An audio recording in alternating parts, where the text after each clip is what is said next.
झंडुता से विधायक जीतराम कटवाल ने बिलासपुर में पत्रकार वार्ता का आयोजन कर कहा कि केंद्र सरकार द्वारा अनुसूचित जाति से संबंधित विद्यार्थियों को उच्चतर शिक्षा उपलब्ध करवाने के लिए शुरू की गई मैट्रिकोत्तर छात्रवृत्ति योजना में कुछ रूपांतरात्मक परिवर्तनों के साथ अनुमोदित किया है, ताकि इस जाति से संबंधित विद्यार्थी अपनी उच्चतर शिक्षा को बिना किसी रुकावट के पूरा कर सके। इसके लिए केंद्रीय मंत्रिमंडल द्वारा 59,048 करोड़ रुपए के निवेश को अनुमोदित किया गया है, जिसके तहत इसमें केंद्र सरकार द्वारा 35,334 करोड़ रुपए खर्च किए जाएंगे, जबकि शेष राशि का वहन राज्य सरकार करेगी। उन्होंने कहा कि इस योजना के तहत इस वर्ग से संबंधित गरीब से गरीब परिवारों के 10वीं कक्षा उत्तीर्ण करने वाले विद्यार्थियों को उनकी इच्छा अनुसार उच्चतर शिक्षा पाठ्यक्रमों में नामित करने के लिए एक अभियान चलाया जाएगा। उन्होंने कहा कि 10वीं कक्षा के बाद जो बच्चे किसी कारणवश अपनी पढ़ाई जारी नहीं रख सकते, उन्हें अगले 5 वर्षों में उच्चतर शिक्षा प्रणाली के तहत लाया जाएगा। विधायक जीतराम कटवाल ने कहा कि इस योजना को सुदृढ़ सुरक्षा उपायों के साथ ऑनलाइन संचालित किया जाएगा, ताकि योजना में पारदर्शिता बनी रहे और इसके संचालन के लिए जवाबदेही भी सुनिश्चित की गई है तथा इस योजना के तहत पात्र विद्यार्थियों को बिना विलंब छात्रवृत्ति मिल सके। वहीं इसके लिए ऑनलाइन पोर्टल पर भी आवेदन करना पड़ेगा और इस योजना के तहत विद्यार्थियों को वित्तीय सहायता का आहरण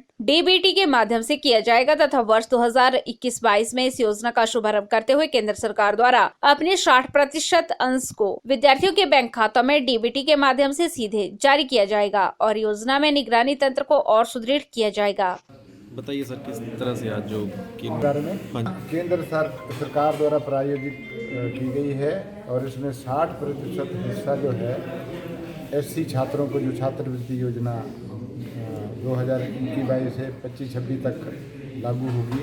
वो केंद्र सरकार द्वारा 60% वहन किया जाएगा। 40% जो इसका हिस्सा है वो राज्य सरकारों द्वारा वहन किया जाएगा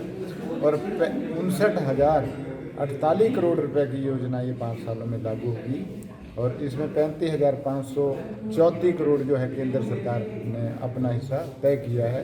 बाकी विभिन्न राज्य सरकारों को इसका जो बैलेंस है 40% वो देंगी और इसकी जो अनूठी पहल है, अभी तक की सबसे बड़ी अनुसूचित जाति छात्रों के लिए योजना है ये। और जो मैट्रिकोत्तर 10वीं के बाद जो बच्चे किसी कारणवश आर्थिक परिस्थितियों के चलते शिक्षा ग्रहण नहीं कर पाते थे, जारी नहीं रख पाते थे, वो बच्चे इसमें लाभान्वित होंगे और इसका जो फॉर्म भरने का जो सिस्टम है, जातिगत स्थिति और जो इसके फॉर्म के जो रिक्वायरमेंट्स हैं वो भी ऑनलाइन होंगी और इसके साथ ही इसका भुगतान भी ऑनलाइन ही होगा और इसमें विभागों की संस्थाओं की जवाबदेही भी है और इसके साथ इसका सोशल ऑडिट होगा। क्या वाकई जो गवर्नमेंट का उद्देश्य था, सरकार ने जो सोचा था कि जो गरीब तबके के लोग हैं, पिछड़े तबके के लोग हैं, उनका शिक्षा में सुधार हो और शिक्षा में उच्चतर शिक्षा में उनकी भागीदारी सुनिश्चित हो, तो क्या वो हो पाई है कि नहीं हो पाई है। तो ये इसका एक बहुत बड़ा महत्व मैं मानता हूँ और प्रधानमंत्री श्री नरेंद्र मोदी जी ने के नेतृत्व में भारत सरकार ने ये योजना लागू की गई है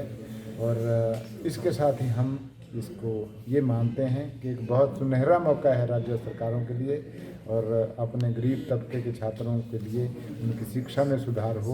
केंद्र सरकार का और राज्य सरकार का प्रयत्न है और इसको हम सब लोगों ने अच्छे तरीके से लागू करना है, ताकि समाज में सभी को मेन स्ट्रीम किया जाए। सभी की जो युवा हैं एक राष्ट्रीय संपत्ति के रूप में हम उनको जानते हैं और अगर वो अच्छी शिक्षा ग्रहण करें, उनके अच्छे बौद्धिक क्षमताओं का विकास हो, तो देश के विकास में उनका योगदान जो है वो अच्छे तरीके से लिया जा सकता है और इस देश की, इस महान राष्ट्र की जो संपदा है उसका ऑप्टिमम यूज हो, ऐसा मेरा मानना है। PRTV news bureau report Bilaspur.